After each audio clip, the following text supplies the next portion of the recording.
It's the CineGeek Webcast, episode 262 for May the 15th, 2013. I'm Stephen Lackey, editor at CineGeek.com. Sit beside of me. Nicholas Qualls, contributor to CineGeek.com. On the far right. Bill O'Reilly.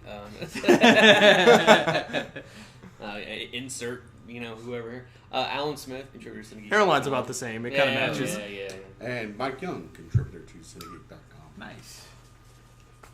All right, so before we get to the first story, we were just noticing in the pre-show that Google has just updated Google Plus. Like they have. I read that earlier today. I really like the new layout, the multi-column style. I hear that the chat's supposed to be.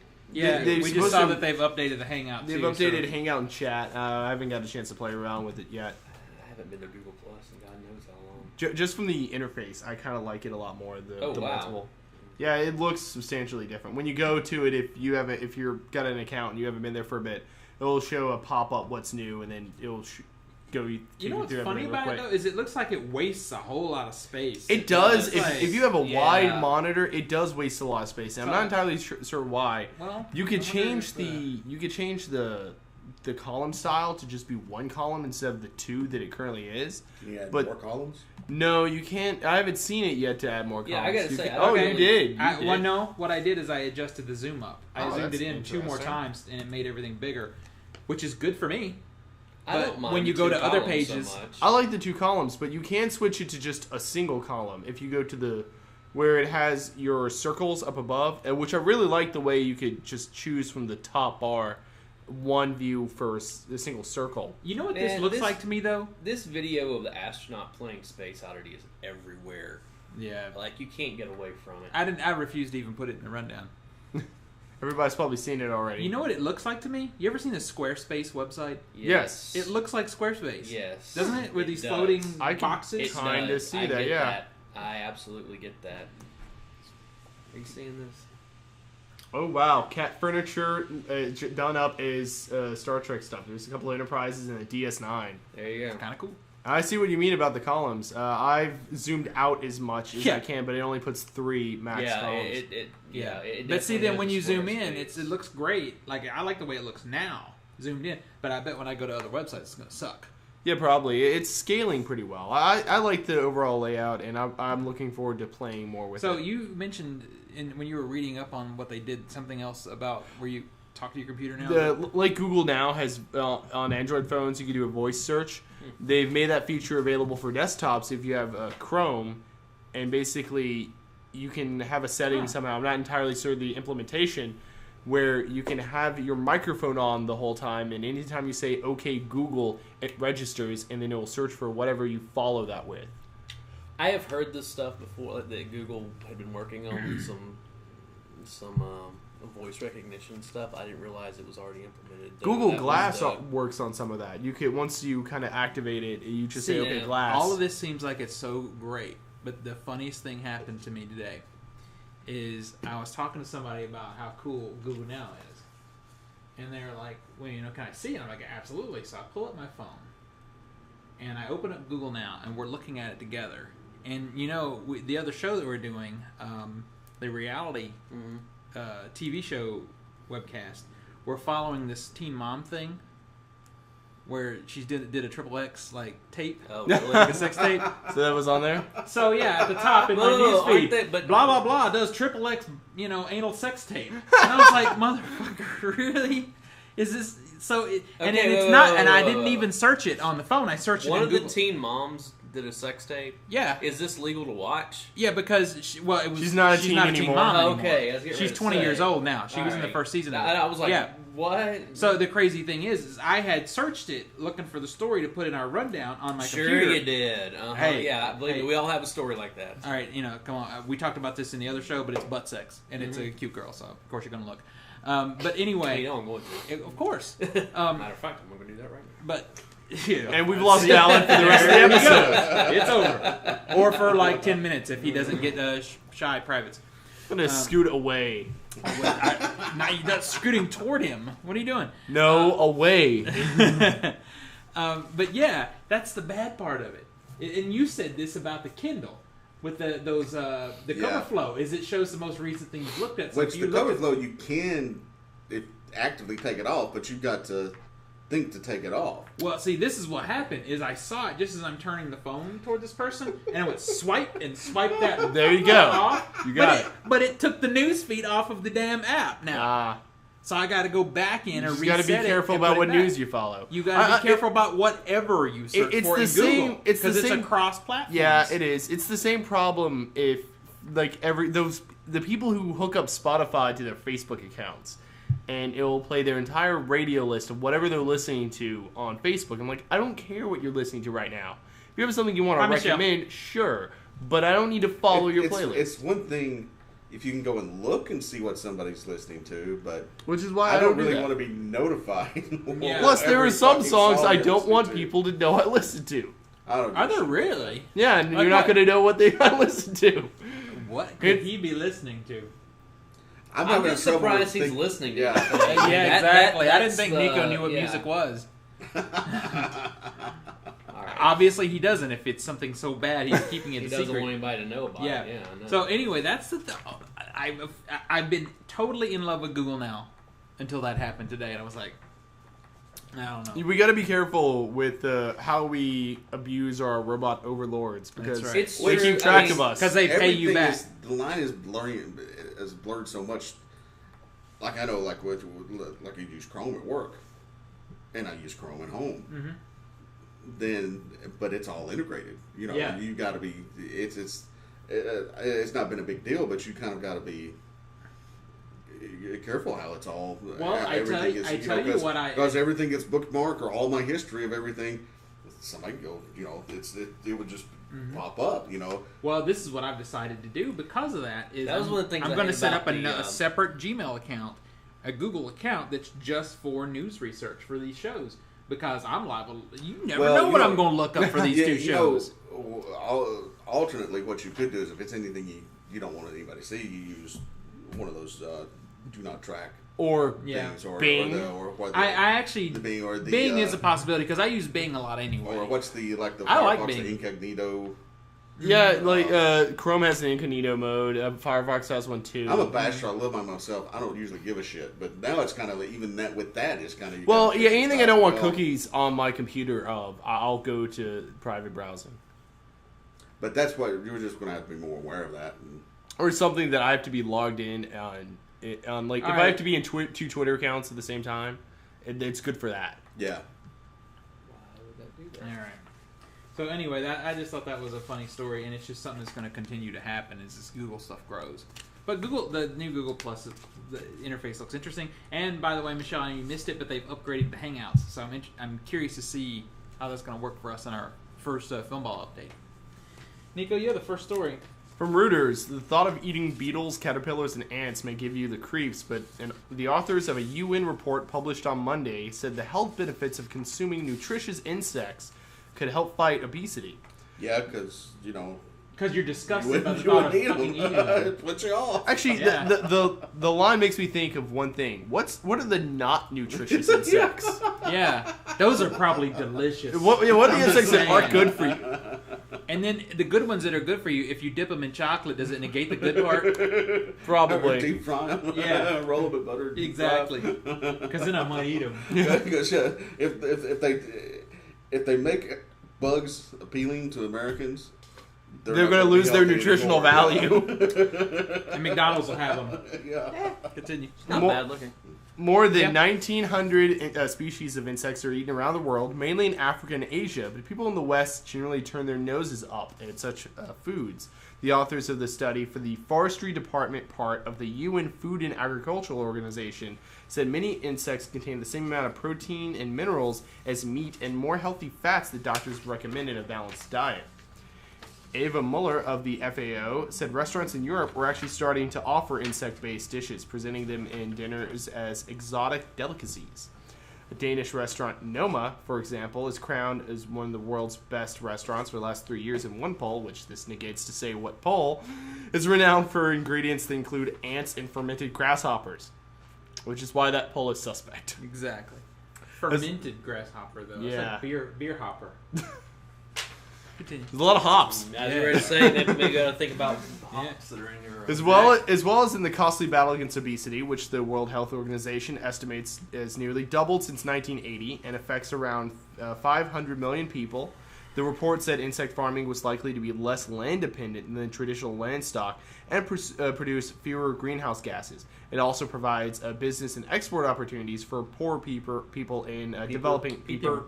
In developing, there's the peeping that was on Alan's laptop a moment ago. See, there's not a butt penis sex story, area. but Alan has a butt sex article. I on got no his butt website. sex art. I got no butt sex pictures over here. Yeah, so okay. it's, But it provides an opportunity for developing countries to have insects, cheap food that they could export around the world. Yeah. Psychiatrists say the barrier for the Western market is mostly psychological. In a blind test carried out by one psychologist team, 9 out of 10 people preferred meatballs made from roughly half the meat of half meat and half mealworms than full meat.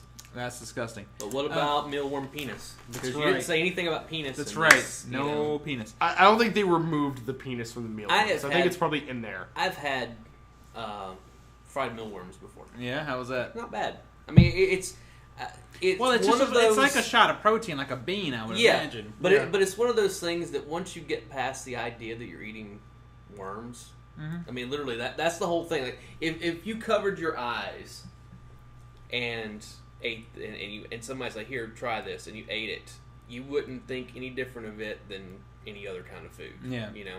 Well, But I mean, it's the French thing- it's the restaurants thing have is been of, like, selling escargot, snails. I know. Yeah, But it's the matter of just looking down and seeing a bunch of worms, Yeah. mealworms and the thing. That I've had grasshopper before. You know, that's been a thing for a long time. You know, I've that's never, and I wouldn't say that I'm pretty open-minded food-wise, so I probably would try it if the opportunity was in front of me. But at the same time, I'm not going to search it out. Well, no. And that was where I used to go to church, like when I was a kid. They had a thing. It was called Royal Rangers. It was kind of like Boy Scouts, but it was more faith-based. And that was they brought in a fryer one Wednesday night. So we used to do Wednesday nights, and they're like, "Oh yeah, you can." Like, all right. I guess I was probably 8, 9, 10, somewhere around in there. And it was just kind of like, all right, no problems. I'm like, all right, that's And like I said, it's one of those things that it was one of those that stayed with me because it really didn't taste like anything. Like it don't taste like chicken or whatever. It was just, there really wasn't a whole lot of taste to it at all. It was just kind of crunchy, whatever. Yeah, I mean, it's. I think I've had pig brains before too, so I mean. Yeah, now that I have had. Scrambled eggs. That's actually Yeah, pretty good. I know. I have had the Now I know what it opportunity. is. I can't eat it. But I've had the opportunity. And that was the whole thing is that like no, somebody we no. went to a buffet in this little country town, okay? And, Of course. and Of course, it was. yeah. I mean, we were up at Del Hollow Lake, which that's a lot of inside baseball for people not around here.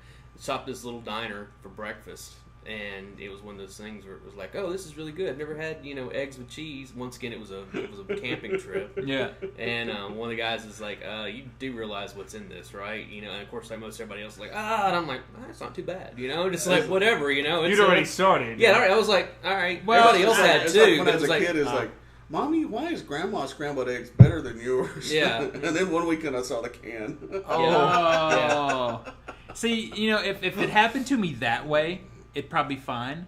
But I've had the opportunity to have it, but I knew what it was beforehand, so I skipped it, and I'm alright. You just, I mean, once again, it's that whole like you just eat it and all right, whatever. I think this article is obviously out because the cicadas are coming. We're about to be attacked I by hear ya. a bunch Again, of Well, we just we're- did we're this not. 2 years ago. It's- We're It's not. actually East Coast not thing. us. It's East not Coast. us this Yeah, time. oddly. Yeah, Yeah, it's because the we East just had Coast. them 2 years ago. something Yeah. like That's that, actually yeah. pretty interesting. Yeah. Well, maybe not. Maybe it's just. I think it's me. kind of interesting. But I've been if following you it. look at a map and it shows like the overlap over the areas, Right. like the 13-year cicadas, the 17-year cicadas, and where they 7 are. year and this And and like that. Yeah. sometimes it'll be like it's.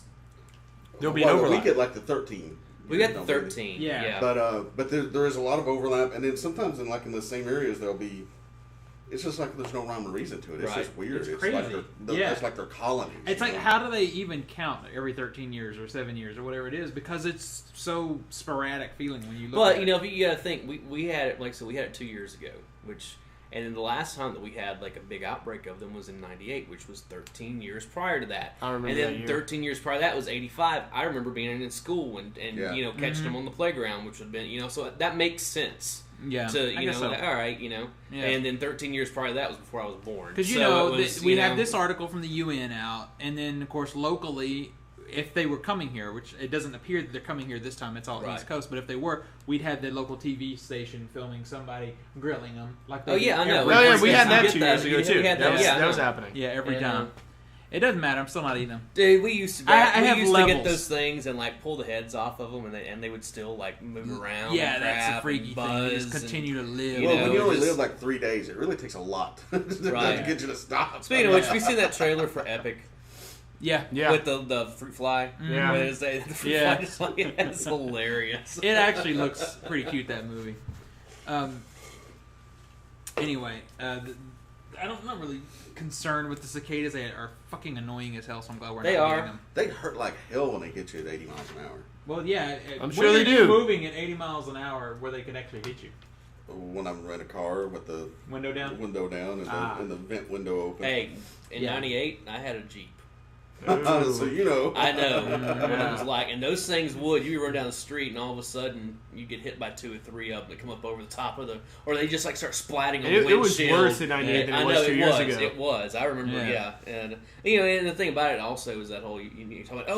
But it's not an all summer thing. It's like a month, Yeah. if that. But it's you a know, deafening month. But during that time period, it's like, oh my goodness, you know. So yeah.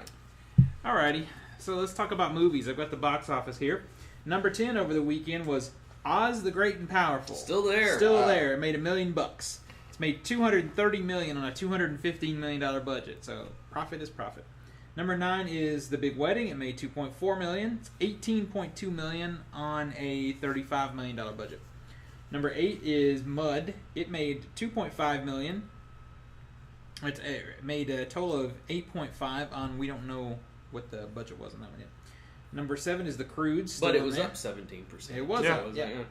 The Croods made $3.6 million for a total of $173.2 million on a $135 million Is this budget. a success?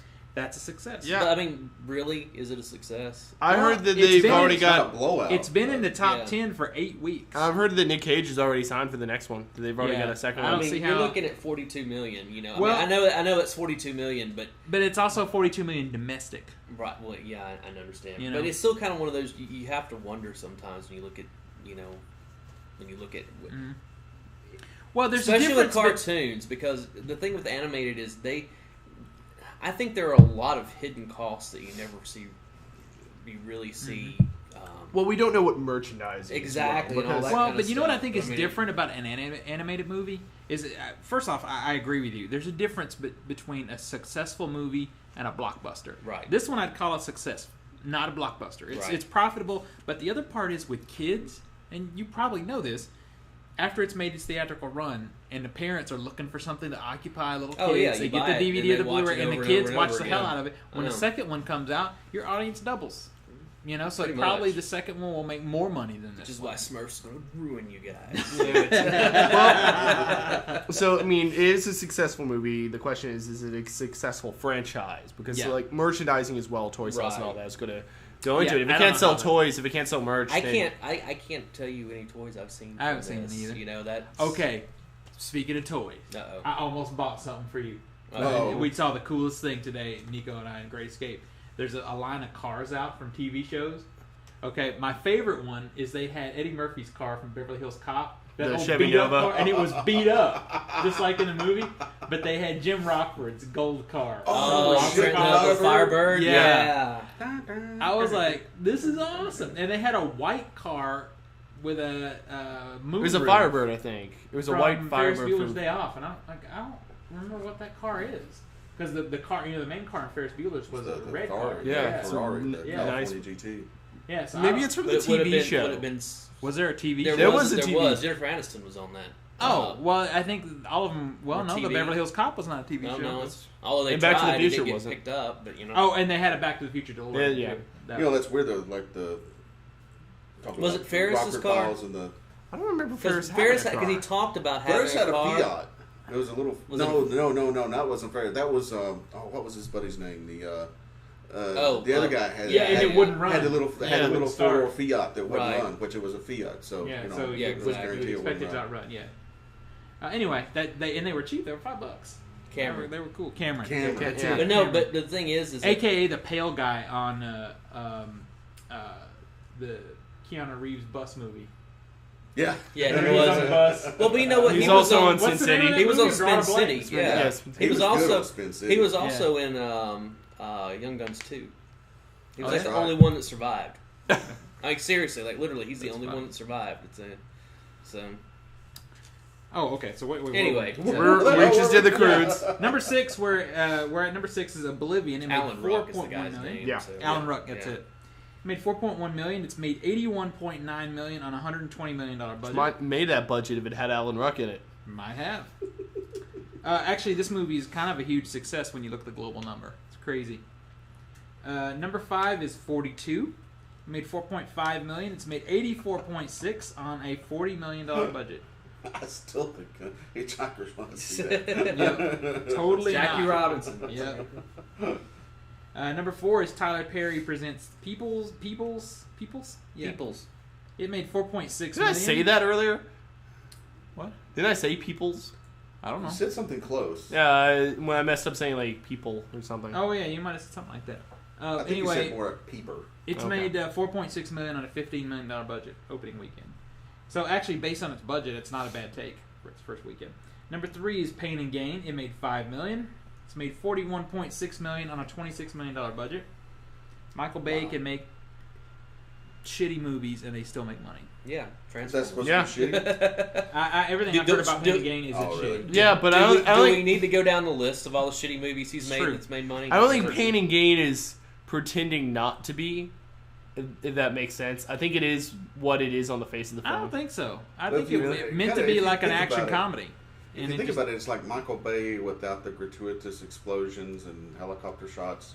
then why bother? Yeah. Because it's So the only it thing kinda you can do makes well. sense. Well, luckily enough people bothered for me to get the spring block. There you go. Yeah. Number Yeah. 2 is The Great Gatsby, opening this past weekend. $50 million it opened with on a $105 million budget. That was my next question. What was the? Yeah, $105 million. That's Yeah. actually a reasonable budget anymore. Yeah, it really Yeah. is. Especially how visual that film is. Well, but when you think about it, there's See not it? that many locations No. for that movie. Most of it's I haven't seen it yet. Did you see it? Oh yeah. Of course. All right, let me hit number 1. I think that says all that we need to know about that. I number, saw it. Number 1 was Iron Man 3. It made $72.5 million for a total so far of $284 million on a $200 million budget. All right, so you saw it. So what did you think? You want to go through the film ball stuff? All right, first? let me do the film ball. Yeah. All right, before I do the current game film ball, I have to mention now, if you want to see the exact numbers, go to CineGeek.com and look at them. But we're still posting numbers for the spring block because there are still movies in play, technically. Now, the positions did not change, except the fact that over the weekend, Nico surpassed Bill for having the highest number of the entire game. For overall? Both brackets. Wow. Yeah. Because Bill owned that all the way up till this weekend. Fucking Pain and Gain, huh? Yeah, fucking Yeah. Pain and Gain. That's right. And it only took you 3 more weeks. That's right. All right, so current numbers. This is going to be quick and painless here, or painful. Me and Alan are both at 0. Bill is at 0. Nico is at number 1 right now with $284.9 million because of Iron Man. And Mike joined the game at $50 million for Great Gatsby. It's not a bad. Not a bad No, start. actually, it was a Bad pretty start. good opening. Yeah. The listener bracket is similarly quick. Ada has 0. Hector has 0. Zach has 0. Dwayne has 0. Michelle opened with $50 million this weekend because she also has Great Gatsby. There you go. But right now, Jonathan owns the game at $284.9 million, same as Nico because of Iron Man. Mm-hmm. This weekend, opening Star Trek Into Darkness. That's a Mike movie also. It's 88% on Rotten Tomatoes right now. Wow. Erased opens at 22% and Is that good Peter or bad? at 80%. What's that? 88%. That's good. That's So that's pretty pretty amazing. for sci-fi. a science fiction movie. and, Yeah. and a sequel. I think it's Yeah. pretty solid. Yeah. To a Oh, we're going rebooted to talk about. franchise. You guys realize I lost a movie. I did see 300 got pushed. Yeah, I was getting ready to mention that. Really? 300 It wasn't ready. It got pushed to next year. Yeah, it got pushed to the spring because the visual effects weren't ready. They said, visual we're effects- not going to be Wow. have this Well, done this- by the time this it's is supposed what- to come out. This So- is what happened. The visual effects company responsible for that movie Went out of business? Went out of business. Yeah. Oh, okay. Was it the one that did the visual effects for Life of Pi? Yep. Yeah. They went okay. under. So, Yeah, so they've had to go to another it visual was on the effects back company. end of it anyway. If I haven't Yeah. got it wrapped up by then, it's it's. So Alan has Yeah, the but that's first gonna suck. casualty. If it And by the came down way, to I that know. could have been the deciding It'll be the same factor. fucking thing that happened to me last year. I'm down to like August, the last week of August, and like, damn it! motherfucker. I think I would have been in the game longer if the Heat had come out on time in the Yeah. spring block. So fuck It's it. all right. I got it this time. So you guys in the chat room, whoever has 300. Well, no wait, 300 was post you guys. Yeah, it I don't was think they after got the them. bid. Yeah. It's in August. It was in the yeah. All right, so Great Gatsby. All right. I man, how do I Boy, even that really start tells this? Good, huh? Here's the thing. This is a movie that has good actors. Great actors. Yes. Yeah, it's got A-listers. Yeah, it does. I really love that girl. I can never remember her name. Carrie Mulligan? Is that her? She was Yeah. in Yeah. Wall Street 2 and in an education. Wall I Street 2 saw was her in awful, an but- education. Yeah. And I fell in love with her there. She's supposed to be good in that movie. She's amazing in this movie. Okay, and she's really good in Gatsby. Yeah. And so is DiCaprio. DiCaprio. Well, he's I mean, awesome in just. And let me say this. I guess I don't know. It was a couple weeks, or maybe it was the week before. Yeah, I think it was when we went to see Iron Man. They had the trailer for Gatsby up, in the front of it, and there's that scene where just really the introduction of him in the movie, even where it's like it shows him on the balcony, kind of turning around or whatever type stuff. Yeah. And I only remember leaning over to my wife. I was like, Leonardo DiCaprio just looks like a movie star. And I mean, like, you could put him in any time period. Like, some people have that class, like, oh, they look like an old time, or they look like something. Well, yeah, it's like you could put him in anything. Django. Yeah, exactly. And that's the funny thing is, Yeah. I was watching this, I just kept seeing him in that. Like every time, like I just kept expecting him to like kind of Kept waiting for him get to that like role. slam on the table. Yeah, exactly. Yeah. I mean, I just did, But like I said, both of them really good. Tobey Maguire is pretty good in it. And I say pretty good because I always think that's about the best he can do is pretty good. I don't have a problem with Tobey Maguire. I don't have a problem. I'm just saying, I'm it's not just blown like away. Yeah. it's like he's a B teamer and he'll always be a B teamer. No matter put it in a sports thing, the kid can come off the bench without any problems and put up solid numbers as a backup, but he's not someone you start. Right. He's not the people. He's not the guy that people buy jerseys for. Exactly. You know what I think is really funny about this movie, and there was an article on Box Office Mojo about it, is how when it first started getting promoted, they promoted the shit out of the fact that the movie was going to be available to see in 3D. And somebody finally came to their senses and realized, well, this is a stupid-ass movie to be promoting in 3D. I know. And all of a sudden, that marketing went away. I know. Did you I know. notice the last I know. several weeks there have been no trailers saying, oh, in 3D, but it came I out in remember 3D. seeing that trailer for the first time. Yeah. And Seeing it really, in 3D. Yeah. In front of a 3D movie that we were seeing. And it was like, I cannot imagine how 3D would help this at all. I mean, it's like, here's the thing.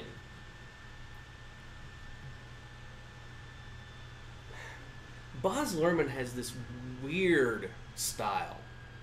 And it's a style that I think really is probably the reason that has turned me off to his movies more than anything. Because he's tackled some, Well, you and I, we both tried his movies before. I know. Romeo but and Juliet. I know, and I was like, how do you fuck up Shakespeare? And he did. I mean, it's just Well, kind that's actually happens a lot. well. That's, How do you fuck up Romeo and Juliet? How about that? It's a pretty simple, straightforward story. Star-crossed lovers and blah blah blah. Don't be Which trying to defend apparent- it, Mike. Don't defend it, Mike. Which Okay. apparently he loves that Shut up. kind of storyline because if you look at all of his, Romeo and Juliet, You have Moulin no Rouge. credibility in this Very argument. similar. star-crossed lovers. Moulin Rouge, the Yeah. same thing. Gatsby is the same thing. Yeah. I've always kind of felt like F. Scott Fitzgerald was an also-ran that's kind of like people fell in love with for some reason. Well, except for Gatsby. Yeah, I Nobody mean, ever talks about anything else he ever wrote. and so it's just kind of. I've always thought that his writing was really boring to begin with. So if you take him, in my opinion, a boring writer, and then make a movie, then it's going to be a boring movie. And it was long. It's as long as Iron Man 3. Okay, it's 2 hours and 22 minutes long. Which is weird because it's a short book. I know. And here's the thing that you were talking about. Well, the location. Never once while I was watching this movie did I feel like I was in the real world. You don't think it was on sets? There is so much CGI in this movie. It's not even funny. This is a movie that screams for practical sets. There is this whole deal. Like apparently, the car plays quite a bit of a role in this and everything. But there are so many movies. There was this one where they're going to the big party at the beginning. Where they show this one old 1920s chop top, driving that's like full of people that you would swear you were watching a cartoon as this thing whipped around in between traffic and back and forth. And I mean seriously, it was just like, this is bad. And the thing is there's so many times whenever spend another $50 million. And there's so many times in this where, because they're in cars a lot in this movie, where they're driving in the car and it does not look real at all. It looks like a bad green screen. Do you think it could be possible that he was going for that old school thing? Remember in the old movies where you could see the image was projected behind the windows? It was obvious. It was kind of that poor man. Yeah, I don't. Yeah, but see, the thing is that there are shots like that, but then there are other shots that are obviously CG but look good. It's like really, and it's weird because New York City feels like, and I loved it in Watchmen at the end of it when it's like the miniatures of New York City. You know what I'm talking about when they're rebuilding? Yeah. New York City looks like that all the time in this. Yeah. I mean, it's weird. It's just, it was so disjointed and so just, and then on top of it all, the story itself, I'm sitting there going, okay, look, basically it's a star-crossed lover story. Okay, I get it. But never once was I pulling for these people to get together. Well, because never. Gatsby's kind of a douchebag. He's a massive douche. He's a lying douchebag on top of it all. And then this woman, who was in love with him all this time and all this kind of stuff. And I never felt like these two should wind up together. And ultimately they don't, which we all know.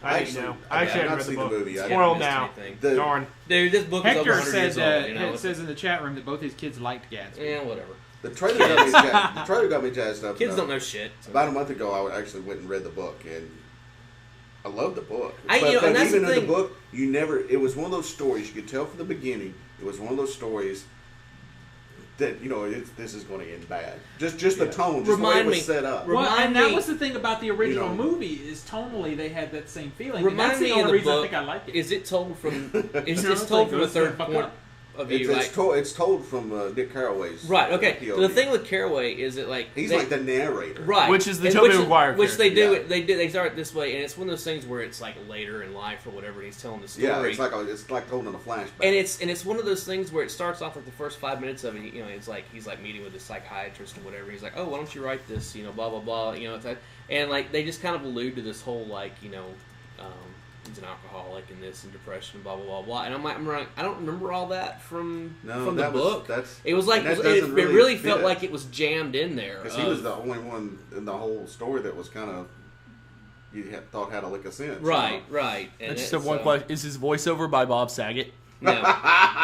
No. But speaking of which, we actually met the mother this week. I know. I heard. Finally, the very last scene of the season finale, we met the mother in How I Met Your Mother. Well, this is over, right? No, it's one more season. He's now has to hook up. Now they haven't met. They haven't met yet. It was just like they actually showed her in the very last scene, and it's one of those things.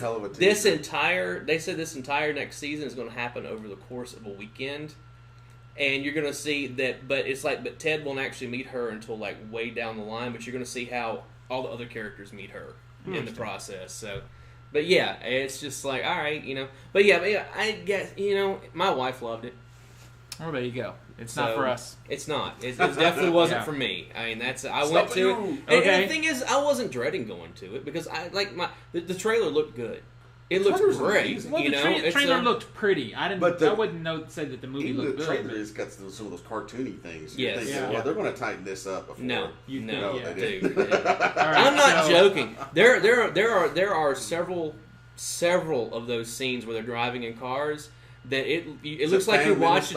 It looks like you're watching an old Tom and Jerry cartoon or something, and the way that they're driving, and I mean, it's just like Really?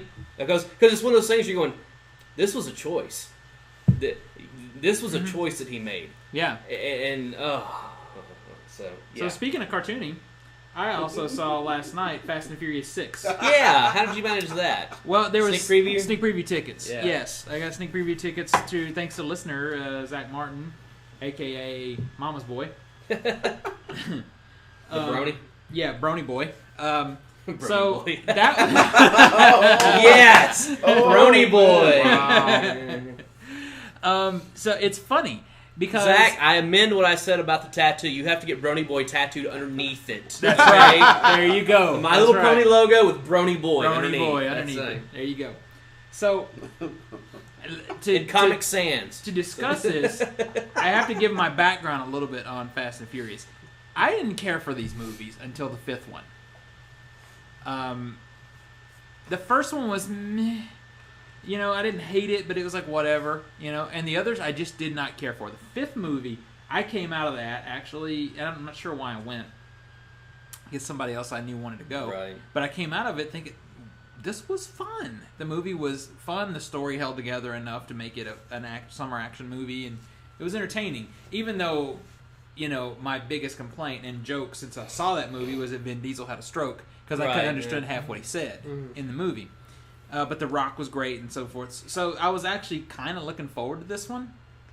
And it's funny because I had like such an emotional arc as I watched this movie. Because when the story parts would happen, I'm like, oh my god, this is so fucking stupid. Then some cool ass action scene would happen. I'm like, oh, this is awesome. There is literally a part in this movie, and this does not spoil anything, where Paul Walker's character has to go undercover in a prison to find out some information. Well, the bad guy knows who he is.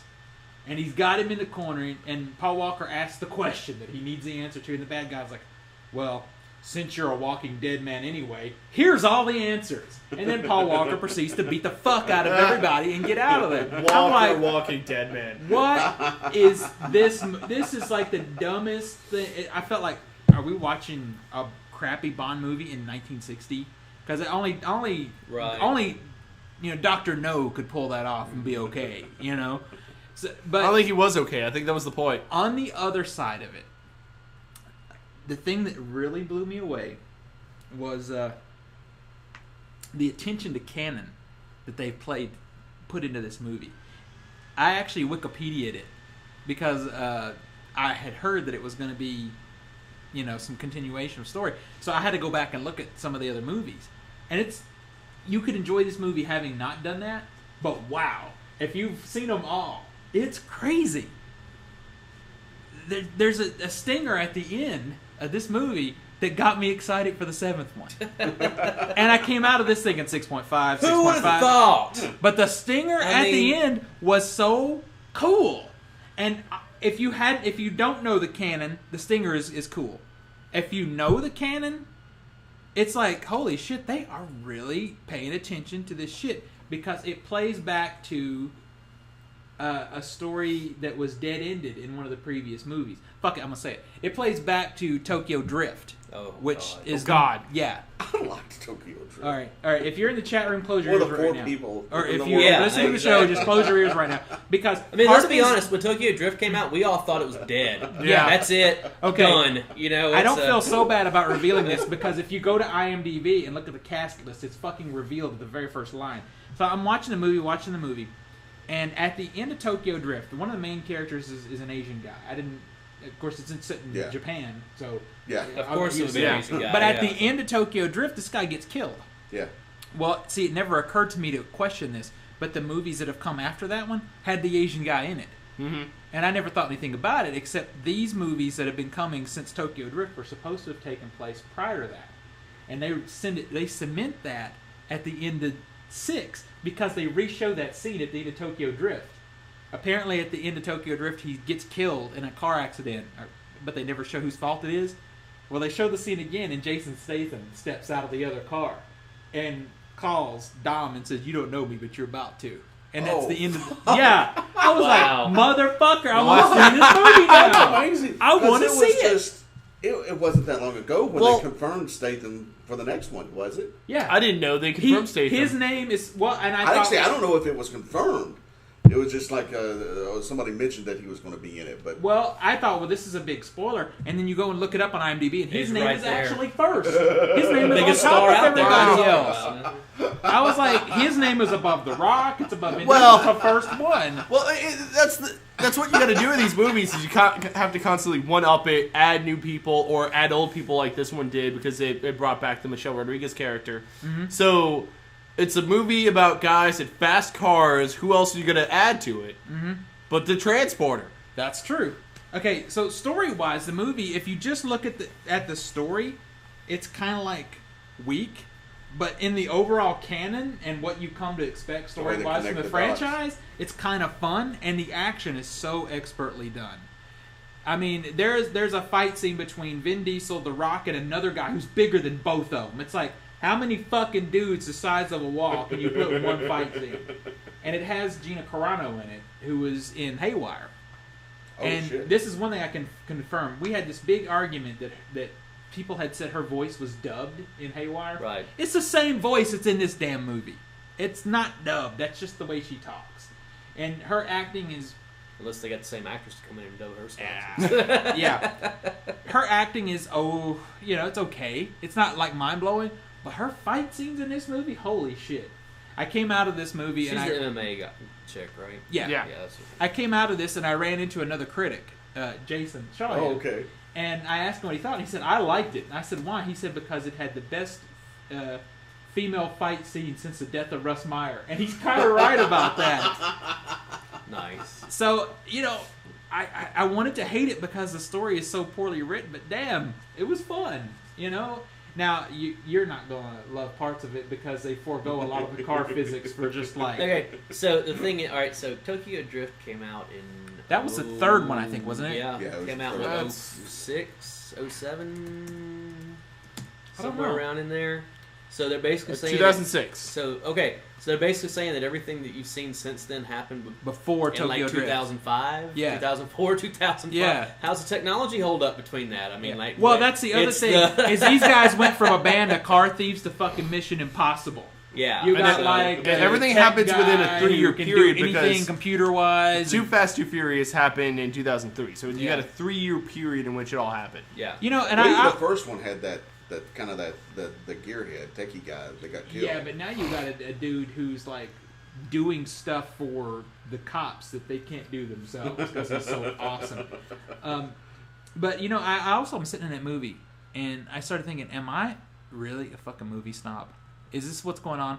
Because there's a shocking twist in the middle, which I saw come in the first 15 minutes of the movie. But the people around me went, it just freaked out about it. And I'm like, wait, really? Maybe I'm just a movie snob, but I'm like, nah. No, look at No, the you audience. just got Yeah. funny. I mean, but people let- were let- really let's- sucked in by it, Let's look at what the But real you've legacy. probably watched 10 times. Literally, you've probably watched maybe more than 10 times as many movies as your average person. Yeah, so, guess. so yeah, these I think- tropes, these cliches, they're cliches to you. They're just obvious, whereas I maybe guess. everybody else just doesn't pick up on them. Now, at the same time, the comedic parts we all laughed at because there's actually good comedy in it. The humor is actually pretty well. I heard someone, actually, it was Adam Sessler Mhm. one time, I guess a couple of years ago. I was watching his podcast that he used to do when he was on G4. And they were talking about Fast and Furious for whatever reason. It kind of came up. He said, and I totally agree. He said the true legacy of Fast and the Furious franchise is how many $1,500 cars you see on the road that now are worth about $40,000 because people have taken these old cars. I'm not even talking about like classic cars. I'm talking about like a Honda from like 2002. Yeah. That's worth about $1,500, and they put all this crap on it, Yeah. and they tricked it out, this and that, and whatever, and souped it up.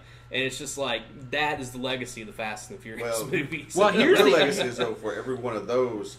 There's 10 of them that were $1,500 cars that have had $20,000 worth of shit put on them, and they're still $1,500. yeah, I know exactly. It's true. So it's But here's the probably the thing that should go in the record books is I can't think of another franchise that sucked for 4 installments and have And then all the of a 5th and sudden, 6th I movie know. redeem the entire thing because it did for me.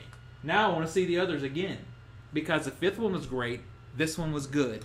I guess now You you, know want what? to just go back to pick up if it's that close to canon and they pay that much attention to detail. Yeah. You want to go back and kind of see those little Absolutely. things. I actually want to try and I see if am I can not. make it through Tokyo Drift now. I was going to say, I am not going Let to me sit just down and watch the watch last 10 5 minutes. damn Fast and Furious movies and then go see this. Okay, I'm sorry. Well, you That's don't have to. The truth, the way the story is executed, it doesn't matter. You don't have I've to. never seen an entire one of these movies. I've seen 5 and 1. only seen 1 and 2, and most of 3. I have, honestly, 1 I've probably seen, but not all at one time.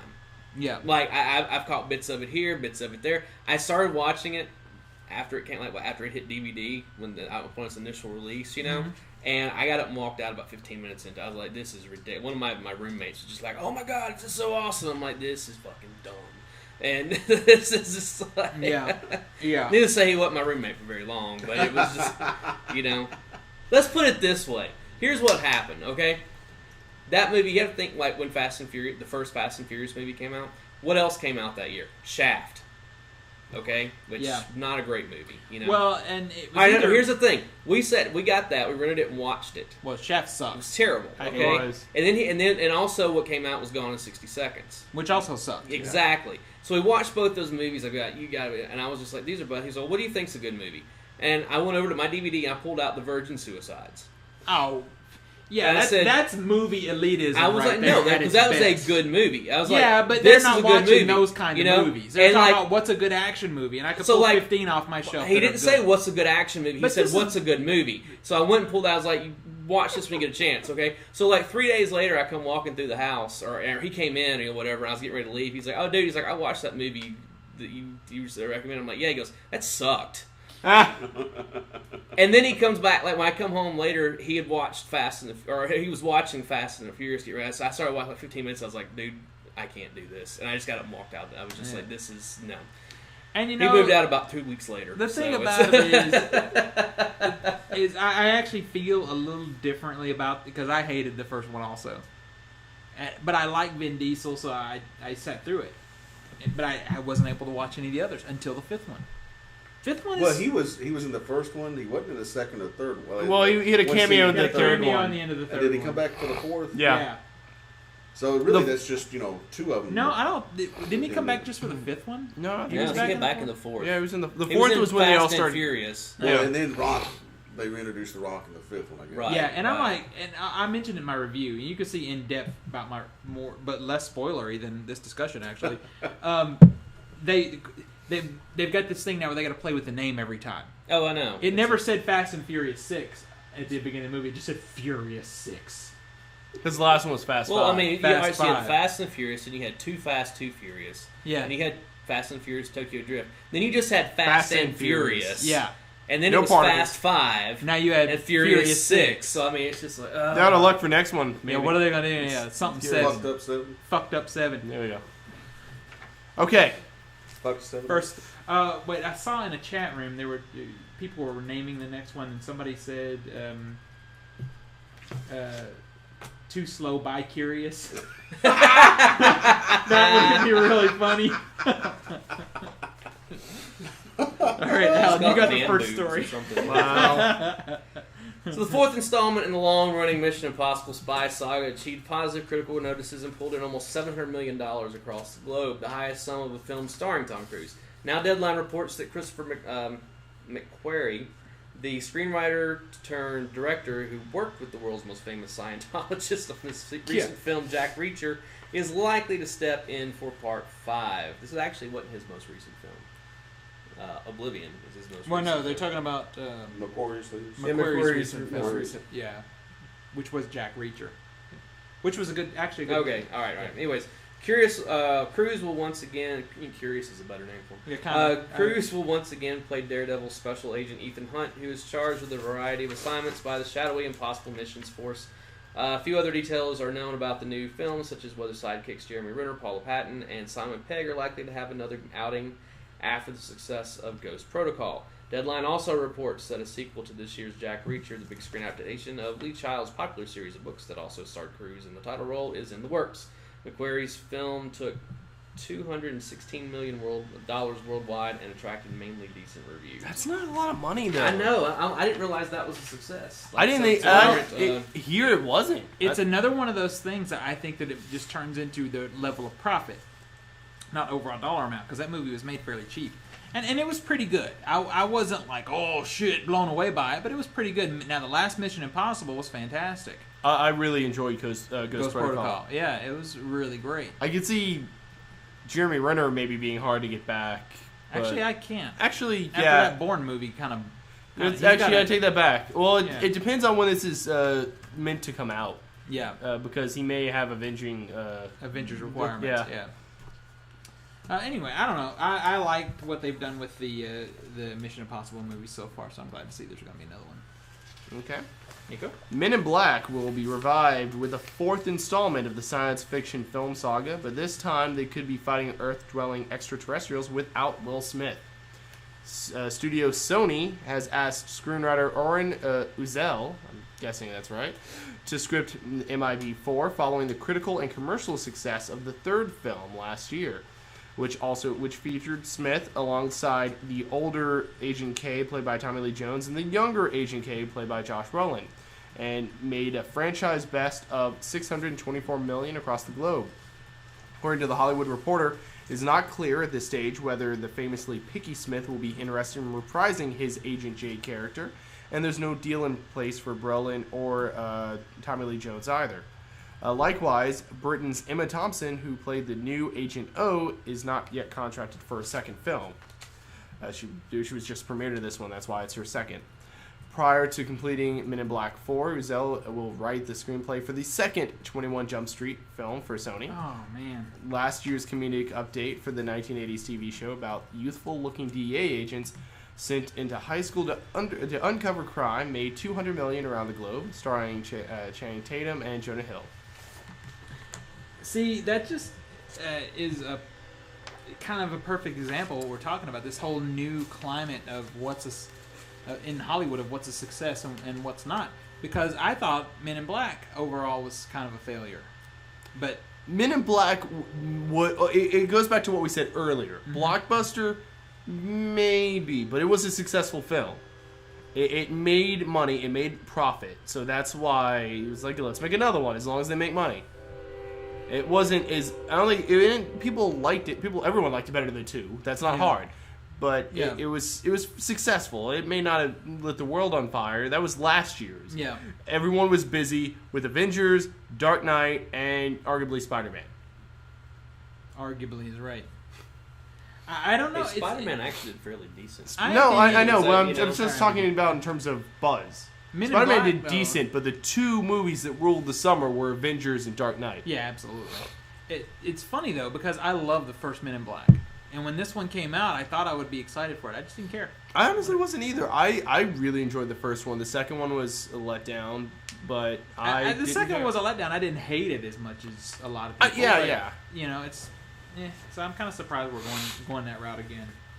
It would be interesting to see not Will Smith. And not that character. I'd kind of be fine with it, actually. Explore as much as I enjoy Will Smith in movies, he's a good actor. I don't care. They got a whole agency of people. Well, and the thing is, that character was made back before Will Smith really kind of expanded his acting repertoire. Like, before he did Ali, and before he did Pursuit of Happiness, before he did more serious actual acting when he started doing stuff. shitty movies.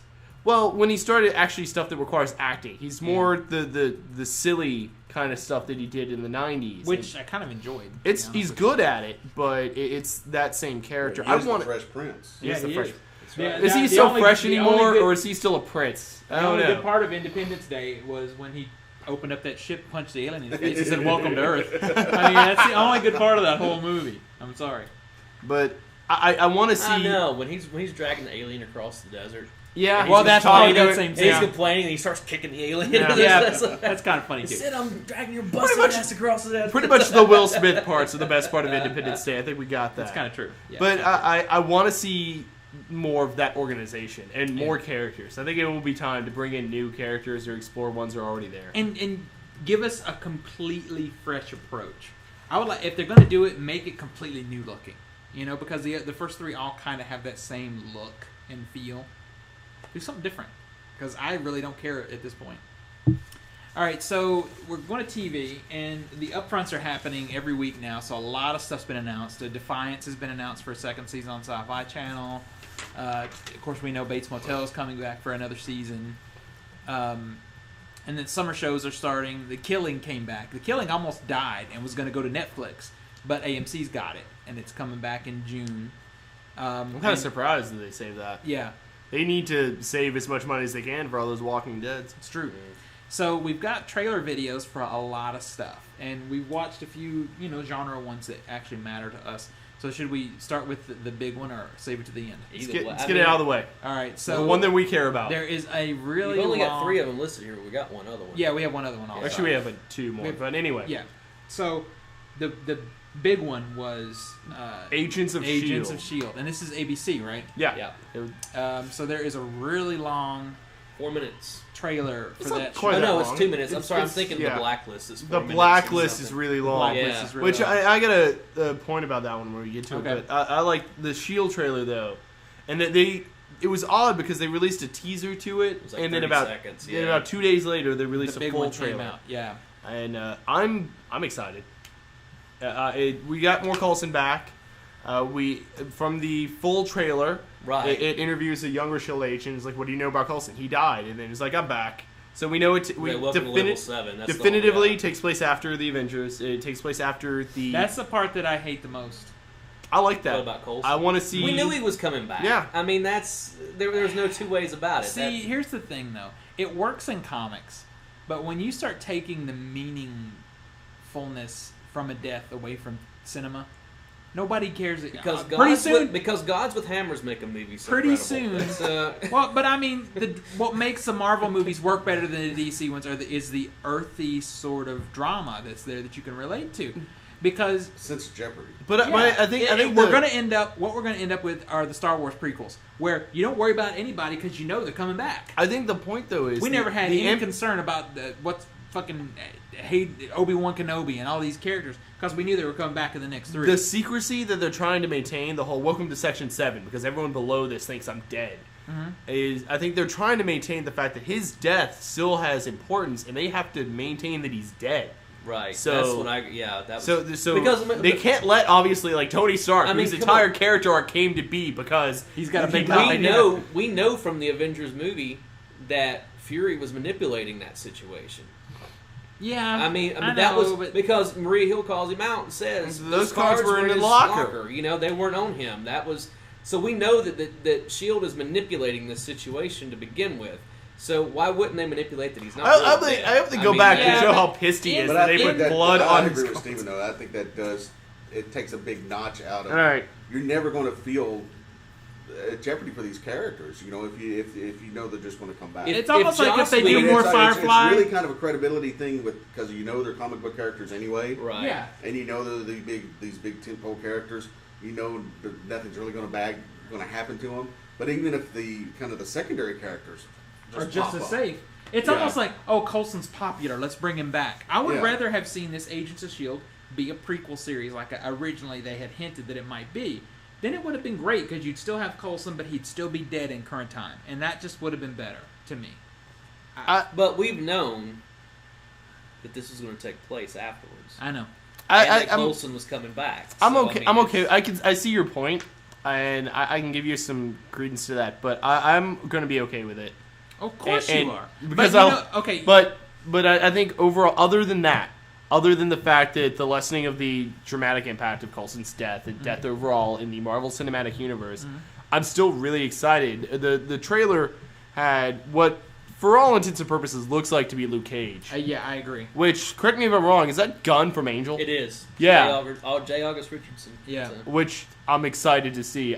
Exploring the smaller character aspects of the Marvel Universe. This is a great way to do it. Yeah. Always this discussion that Luke Cage would be better for TV than for film. They've said I that tell from you, the the beginning. only- This spins off to a Heroes for Hire series. that would be awesome. That's the show I want. Speaking of which, did you hear all the stuff about that? About you know that Marvel the rights to Daredevil reverted Came back to back, Marvel. yeah. Okay, they're almost 100% sure that also means they got Elektra back, which whatever you know. But come to find out, in the week after that, or in the last 2 weeks, they've also gotten the rights back for Like Punisher. the Punisher, for Danny Rand, Iron Fist, Luke Cage was one of them, and there was something. There was another one that was like you kind of going down the line of like, oh look, Marvel's got the rights back To for all these characters. of things. Not that they have to use them, But they own them again. but they own them again, so they can. You can have a cameo of someone to kind of come through Shield or whatever. And I'm like, I'm for that. I'm All for right, that so- because they don't have to be main characters. Yeah, It still expands the universe. Before we move on to specifics about there, the one thing I want to put in your mind is part of the reason that we have these Marvel movies is because of this overly impressive mainstream success. Yes. Us comic book guys, it doesn't matter if they fucking kill off Thor and bring him back. We're gonna go see the movie and love it. But for the mainstream public, if there's no jeopardy and no drama, people will stop watching, and that will be the end of our movies. This is all I'm Ghost saying. Rider. They got Ghost Rider back also. That's good. That's where it was. That's my only concern. Okay. I think it'll be okay. I think the fact that the fans... Mike is a perfect example. He's not as comic booky as us, Yeah. and it bothers him. Yeah, but you're still going to watch it, aren't you? Shield? Actually, I bet he won't. I may watch it after the season's over. Yeah. But actually, I feel saying first off, the Coulson's coming back. That kind of sours me right from the beginning, even though I love Coulson. Yeah. And it's about some super large government organization poking into stuff, which kind of turns me off. Okay. But actually, it looked good. I mean, the trailer looked intriguing. I might have to check it out. Oh, So, is and there's this- one more that reverted back to Blade. Blade. Oh, that's good. That's Which, you know, it's kind of one of those, if Blade came back, that probably means that they have the rights to Moon Knight and, you know, some of that other stuff. good. didn't know they- Moon Knight done right could be Morbius, interesting. You know, I mean, like... that could be their Batman in a lot of Yeah, ways. but I Moon think, Knight. I honestly, if they're that kind of I'm storytelling... not saying that, but I'm just saying, the funny thing is that was like the whole deal with Daredevil, is that Daredevil and Elektra were kind of packaged together. Yeah. Yeah. So, and it's kind of like what we've talked about with like Fantastic Four, how they couldn't use, you know, certain characters. Like Galactus because and the that Silver was Surfer. in with the, you know, Yeah. Nihilus was, you know, they couldn't say Yeah. Nihilus because it was in with all that stuff and everything. Mm-hmm. But the thing is that like getting Blade, that opens up some other stuff. Yeah. You know, just like, you know, Ghost Rider and Blade, and you know they should do like. What And was now it, Wesley Snipes Ghost is calling Rider- Marvel. It's like, Ghost hey, Rider- I'm Hey, I mean, he just got out And of jail. Blade, buddy so, cop you know, movie. No, but what was it? The Spirits of Vengeance? Is that what it was that they had back in the 90s? Yeah, it was where Ghost Rider. It was Johnny Blaze and not Ghost Rider because Yeah, it was his brother's and, Ghost you know, Rider at and the time. it was Blade, and Blade. it was Morbius, and it Yeah. was, and I think, what Moon Knight in with that? Too? Probably. It was a bunch of that. No, kind I of know what stuff. you mean, Brother yeah. Voodoo, I We- think, was in we there. should You get know, back so, I on, mean, it was just. on the topic. I think we're done with Shield. well, I didn't get. Oh, you were not? Okay. Well, I didn't get from Alan. Oh, okay. What are you excited for the show? I mean, what is your thought As about much as I have been. I mean, I'm seriously reserving judgment on the show till I watch it. I mean, it's like I'm going to watch it. It's going to be one of those that I'm like, oh, I got to watch this. You know. Yeah. Not only for the fact that it's Shield and it ties into the movies and all that kind of stuff, but the fact it's Joss Whedon. That's the same for me. You know, As the pissed thing as is, I'm about the Coulson as thing, soon it's as, still as soon, Joss and it's Whedon. one of those things that's like, you know, the whole Joss Whedon thing was in the back of my mind, but it wasn't until I saw J. August Richardson that I was like, oh yeah, that means we're gonna get Whedon actors in this, you know. Which I'm all right with. Exactly. I'm like, that's fine, you know. This Whedon, maybe If they just bring if Coulson Defiance back had and been kill him canceled, again. maybe we got Exactly. Billy. Yeah, exactly. Yeah, they What could. Mike just said. In a If being season. Whedon, they can bring Coulson back just to kill him off, you know, for real. that is this a Whedon. time, That is you a know? Whedon thing to do. So But it's, but sadly, if they do, I don't care because I know. yeah, he'll be they back brought again. Darla back and killed her. Yeah. So they killed her twice on that show. true, so true. True. All right, so my only fear is I don't want it to turn out to be too much like They another killed Heroes. Buffy twice on the show. You know, it's Yeah.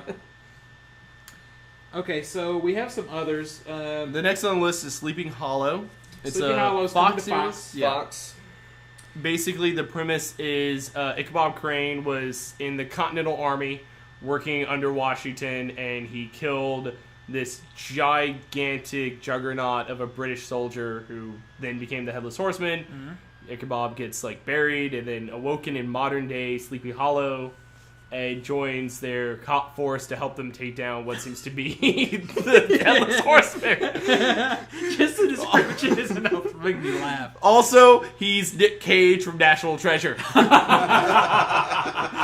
I kept thinking National Yeah, Treasure. there's a lot of that in there too.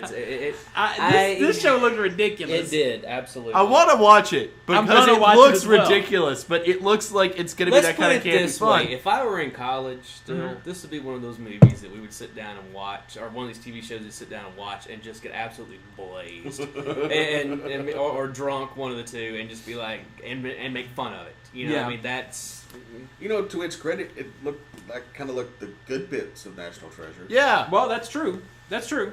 like the parts without Nicolas Cage's bad hair. I'll put Yeah. it this way.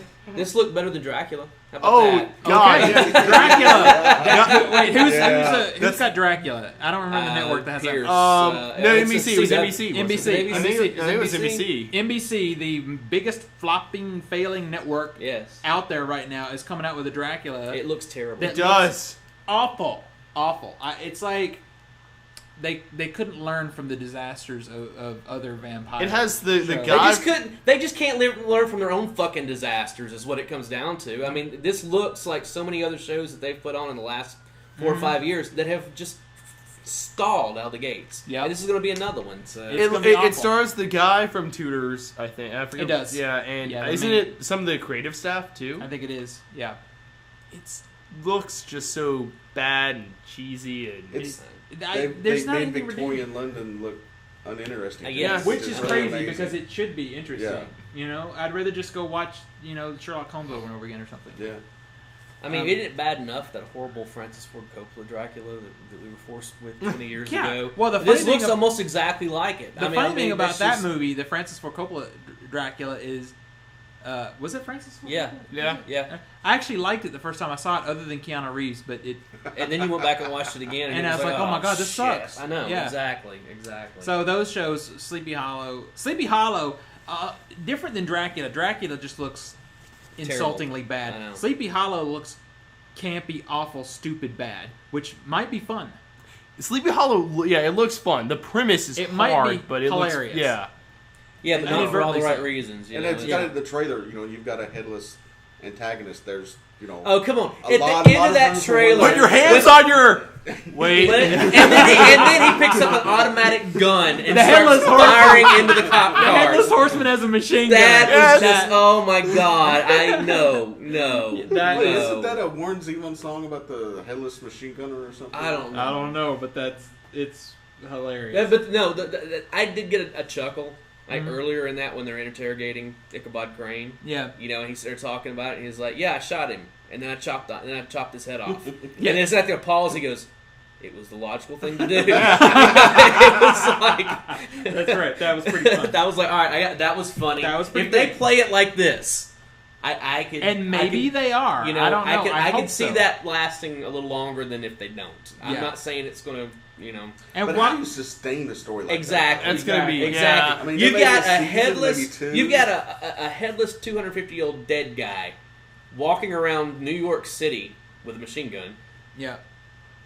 No, there's Is he no going to way. go to a different? Is he going to migrate to a different I city? know, every- that's the whole- every year? Yeah. How does it He's work? gonna go back to Terrytown. Or Also, what? it's You know what got I mean? Orlando Jones in it. Yes, it does. With 7-Up guy. Yeah, he plays. That's he what makes you said. 7-Up Yeah. good. 7-Up guy. Yeah, Which I thought was he like. plays a police officer. Yeah, I didn't so- expect that. It was kind of like, oh, you're on television now. That's Yeah. interesting. exactly. And that's also one of the themes in our next show, Almost Human, which stars Carl Urban making the move to TV too. Yeah, which Which is maybe also a Fox show. Yeah, also Fox. Yeah.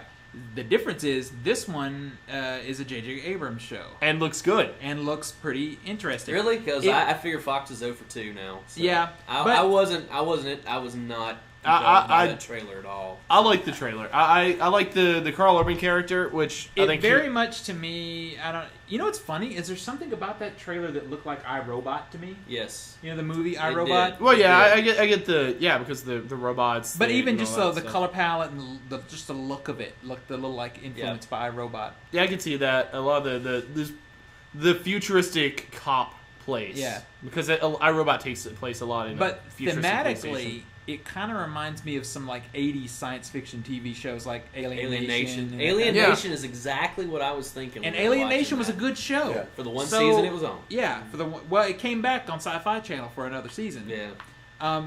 But with a much smaller budget. Yeah, a much smaller budget.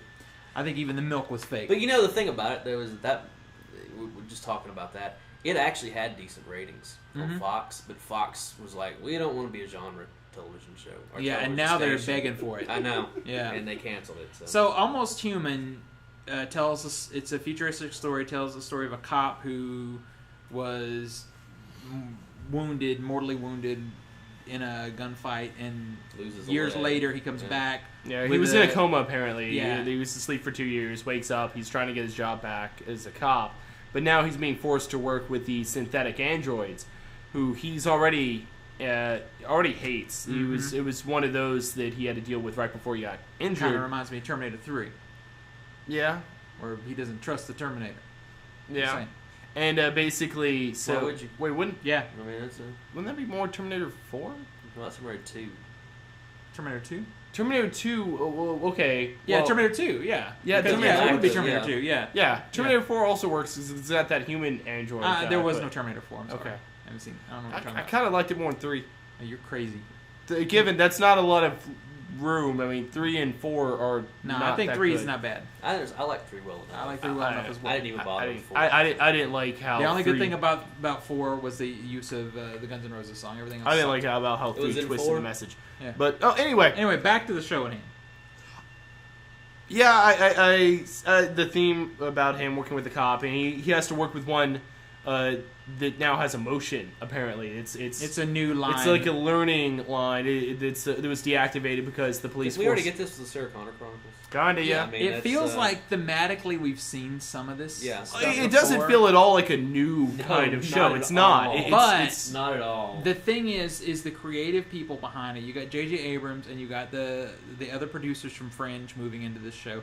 I feel like there's more to it than we're seeing. Just like Fringe was basically X-Files for the new age. Right. It may be a tired trope, but it's a really good trope to tell stories on. Yeah, it depends on what drama they overlay over top. It's got good good creatives, and I like Carl Urban. I like Carl Urban also. I want to see more of this. It's going to be him being probably. He kind of acts more like Judge Dredd in this from the trailer, except without the helmet. But he's very much that whole no nonsense. Let's get this done. I'm going to kick you out of the car, which he does to one person. While we're on so what are you feeling about this one, Mike? It looks interesting. Yeah. I'll give it a shot. Yep. While we're on Fox, before we move on to the next thing, you and I talked about this a little bit before the show. Touch, the Kiefer Sutherland show, has been canceled. Right. And they are already in the works for a limited 24 return. 13 episodes. Well, see, I read 13 also, but Nico says I read it's supposed to 12 be somewhere, but I could be wrong. I mean, like yesterday, I read a thing. Yeah, I read that. I think I read one today that's 12. To do the 24 kind of story in a limited run like that is an awesome idea. And I love 24 on its best seasons. It was addictive. So to see it come back would be great. I'm good with that. I think it's great. I think taking a break and then coming back to visit the Jack Bauer character is a good idea. Yeah, and Alicia Cuthbert has said that she would come back for it. Because she's not doing anything else right now. Who plays his daughter. Right. So it would be kind of cool, and I would imagine, they haven't said it yet, but I bet you it's going to be a summer thing. Yeah. Because they tend to do these limited run things No, in the that's summer. what they said it was going to start in May or something. Yeah, like that. it makes It's gonna perfect be on the sense. very end of the season. So. Because that's the perfect time to do a limited, 10, 12, 13 episode thing. Like, the other thing I'm most excited for this summer, The Under the Dome on ABC miniseries. That looks interesting. I love that book. Stephen King. Yeah, Yes, it is. That is one of my all-time favorite Stephen King books, and it's this hybrid horror science fiction thing that's... All right. What about... the last one we got is The Blacklist. The James longest Spader. trailer Yeah. of any of them. Now, That's the one that was over 4 minutes. The thing about The Blacklist is that James Spader's character is this guy on the FBI's most He's wanted the list. most wanted. He's the character. top, Like, and he's number one. Walks into headquarters to go, hey, I tell your assistant director that this name is here. And I'm like, oh, it's him. They all come in and rush him. So basically, they put him in custody and goes, I'm here to get you guys to help me take down some bad guys. Yeah. And he basically asks to work with one analyst or one agent who was just a profiler who's just fresh out of the academy. First day. This is her first day. Her first day, yeah. Profiler, and she has no idea what the connection is. Nobody does, or at least she says she has no idea. And they go after their first case. And the trailer, the 4 minutes that it is, summarizes basically the first episode. The entire first episode. Like this or before, it though. might summarize the first case, but I bet you that first episode leads into the second. I'm sure case. it leads Yeah. into the next one, but it really feels like... Well, it feels like, because the way it ends is like, okay, that's one.